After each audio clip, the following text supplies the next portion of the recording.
Hello বন্ধুরা, ডিজিটালবdtech এর টিউটোরিয়ালে আপনাদের স্বাগতম। আজকে টিউটোরিয়ালে আমরা আলোচনা করব এক্সেলের কিছু বিষয় নিয়ে। আশা করি সবার ভালো লাগবে। আগে বলে রাখি, আমাদের চ্যানেলে যদি আপনারা নতুন জয়েন করে থাকেন, নতুন শ্রোতা হয়ে থাকেন, অবশ্যই আমার চ্যানেলটি সাবস্ক্রাইব করবেন এবং বেল আইকনটি ক্লিক করে রাখবেন, যেন পরবর্তীতে কোনো ভিডিও আপলোড করার পরে যেন ভিডিওটি আপনি দেখতে পারেন। আর অবশ্যই ভিডিওটি দেখার পরে লাইক, কমেন্টস এবং শেয়ার করতে ভুলবেন না। আপনার মতামত অবশ্যই আমাদেরকে নিত্য নতুন ভিডিও আপলোড করতে অবশ্যই অনুপ্রেরণা দেবে। কথা দীর্ঘায়িত না করে টিউটোরিয়ালটি শুরু করা যাক। মাইক্রোসফট এক্সেল ওপেন করলাম। এখানে আমরা আজকে আলোচনা করব এক্সেলে খুব সহজে বা একেবারে ইজি ওয়েতে যোগ, বিয়োগ, গুণ, ভাগ, শতকরা বা এইগুলো কিভাবে তৈরি করা যায়, যা আমাদের নিত্য প্রয়োজন। তো আজকে সে নিয়ে আলোচনা করব। আশা করি ভিডিওটি শেষ পর্যন্ত দেখবেন। সাপোজ আমি এখানে লিখলাম 12,000।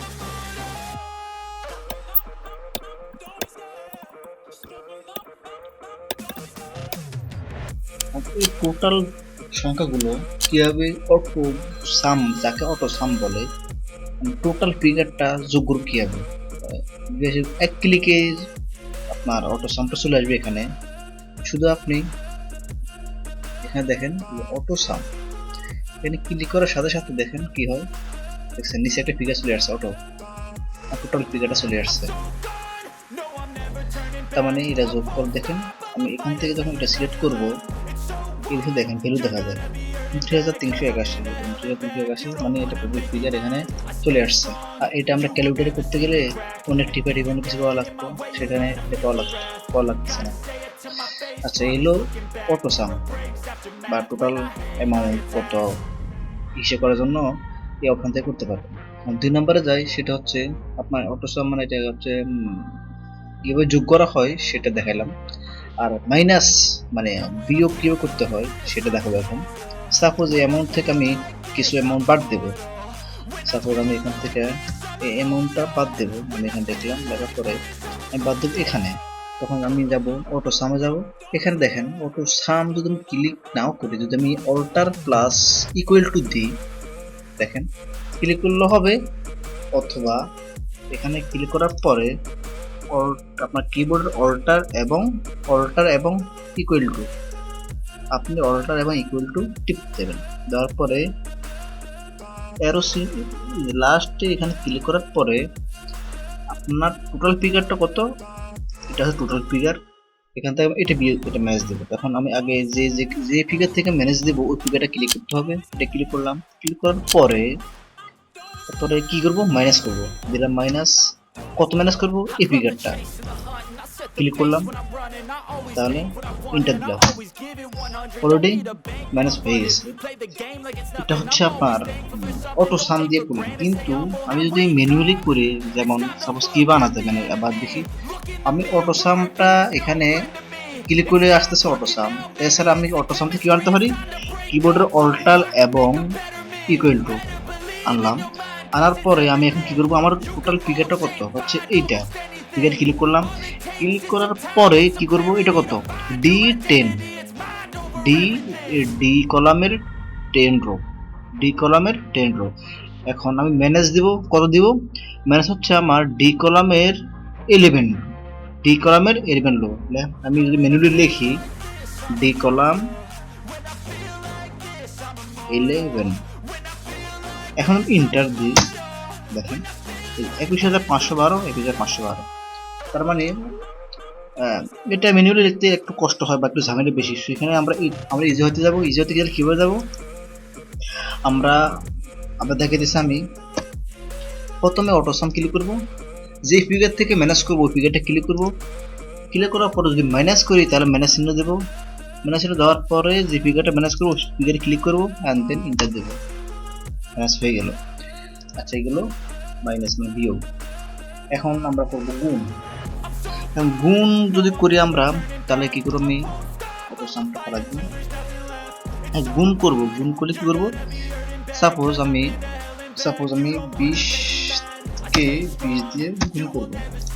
প্রথম আমাকে অটোসাম ক্লিক করতে হবে। অটোসাম ক্লিক করার পরে D6 D6, তারপর হচ্ছে ইনটু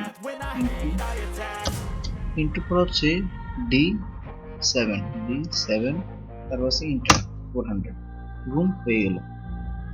এখন আমরা যদি ম্যানুয়ালি করি দেখেন অল্টার ইকুয়াল টু আমার কত হবে D6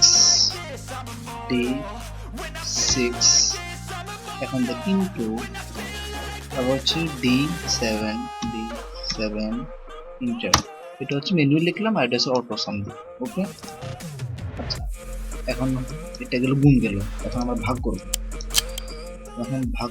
ভাগ হচ্ছে ধরো সাপোজ আমি 300 অ্যামাউন্ট 300 না 3000 টাকাকে আমি সাপোজ 10 জনকে ভাগ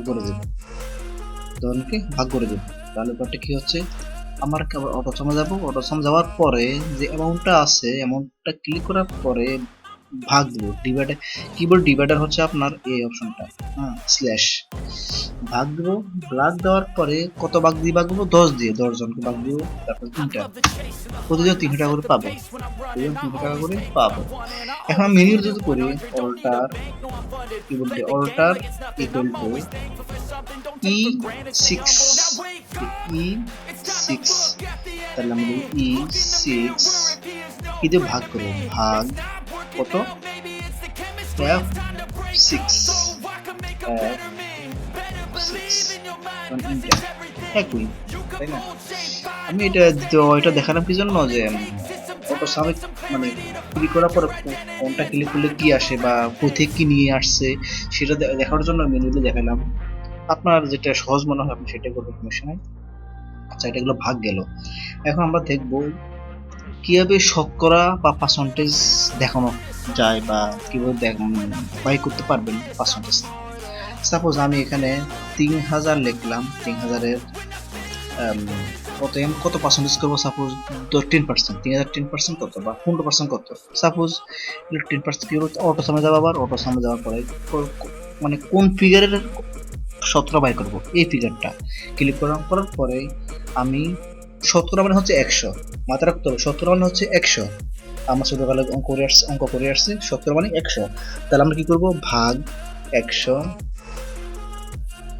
ইন্টু কত পার্সেন্ট 10%, এখন এন্টার দাও, মানে 3000 টাকা 10% কত হয় 300 টাকা, 3000 টাকা 10% 300 টাকা। এখন আমি যদি 3000 টাকা যদি আমি দেখেন এখানে যে সূত্রটা আসছে, এখন আমি এখানে যদি 15% দিই 3000 টাকা 15% 450 টাকা। আশা করি এই পার্সেন্টেজ কিভাবে করতে হয় সেটা অবশ্যই দেখতে পাচ্ছেন, এভাবে এখন অনুভব করা যায়। যেমন আপনার আবার ক্লিক করার পরে এই 3000 টাকার 100 ভাগের মানে 100 ভাগের 15 তার মানে হচ্ছে 3000 টাকা ইন্টু 15%, 15% কি 15% হচ্ছে 0.15, 100 0.15% হচ্ছে 100 এর মানে 100 ভাগের 15 মানে হচ্ছে 0.15, 100 ভাগের 15 যে কথা 0.15 সেম কথা, ইন্টার দেন কি হয় সেম ফিগার, তার মানে হচ্ছে এটা দিয়ে হচ্ছে কি ফিগার ইনটু ভাগ 100 ইনটু 15, আর এটা হচ্ছে ফিগার ইনটু 0.15 মানে 0.15 মানে হচ্ছে 100 ভাগের 15। তো এভাবে পার্সেন্টেজ বার করতে পারবেন। আজকে টিউটোরিয়ালটি এই পর্যন্তই, আশা করি সবাই ভালো লেগেছে এবং ভিডিওটি ভালো লাগলে তাকে অবশ্যই আমাদের চ্যানেলটি সাবস্ক্রাইব করবেন এবং ভিডিওটি লাইক কমেন্ট এবং শেয়ার করবেন, এবং পরবর্তীতে টিউটোরিয়ালটি দেখার জন্য অবশ্যই আমাদের সঙ্গে থাকবেন। ধন্যবাদ।